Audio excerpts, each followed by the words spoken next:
मार्कडवाडीत ballot पेपरवर होणारं मतदान थांबवण्यात आलेलं आहे। सोमवारपासून ते 5 डिसेंबरपर्यंत मार्कडवाडीमध्ये जमावबंदी लागू करण्यात आली आहे। गावात कायदा आणि सुव्यवस्थेचा प्रश्न निर्माण होऊ नये यासाठी प्रशासनाने जमावबंदी लागू केली आहे। माळशिरसमधील मार्कडवाडीच्या गावकऱ्यांनी ईव्हीएमवर शंका घेत फेर मतदान करण्याचं ठरवलं होतं, तर प्रशासनाच्या दबावामुळे मतपत्रिकेवरील मतदान करण्याचा निर्णय मागे घेण्यात आलाय।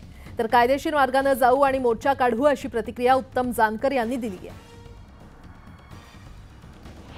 सोबत आमदार उत्तम जानकर आहेत, त्यांच्याकडून या संदर्भातली भूमिका आहे ते जाणून घ्या। तुम्ही मतदान प्रक्रिया थांबवण्याचा निर्णय घेतला, नेमकं कोण घाबरलं? ग्रामस्थ घाबरले की सरकार घाबरलं? नाही, नक्कीच सरकार घाबरलं। या ठिकाणी साधी प्रक्रिया होती की ज्या प्रक्रियेमधून लोकांना आपलं मत गेलंय कुठं हे गावाच्या खर्चानं गाव करणार होतं, आणि मग असं करत असताना प्रशासनाला याला विरोध का? आणि एवढं पोलीस प्रशासन आणि मतदानच होऊ द्यायचं नाही, आणि हे पेट्या उचलून घेऊन जायच्या, लोकांवरती गुन्हे दाखल करायचे, 149च्या नोटिसा द्यायच्या, 144 कदम लागू करायचं। गेल्या 2 दिवसापासून सगळ्या तालुक्यामध्ये हैदोस पोलिसांचा घातलेला आहे, त्यामुळं लोकांमध्ये भीतीचं वातावरण तयार झालेलं आहे।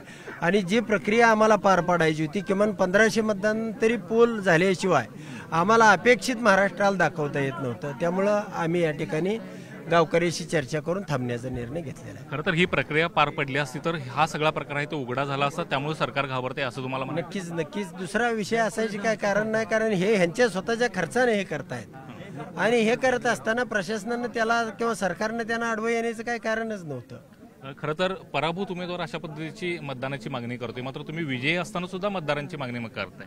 नाही, अशीच लोकशाही चालली, अशाच पद्धतीने जर या राज्यामध्ये देशामध्ये घडत असेल तर उद्या अराजकता या राज्यामध्ये देशामध्ये पसरेल, आणि लोकांचा या प्रक्रियेवरती विश्वास राहणार नाही, आणि हे जर घडलं तर मात्र या राज्याला त्याची मोठी किंमत, या देशाला त्याची फार मोठी किंमत मोजावी लागणार आहे।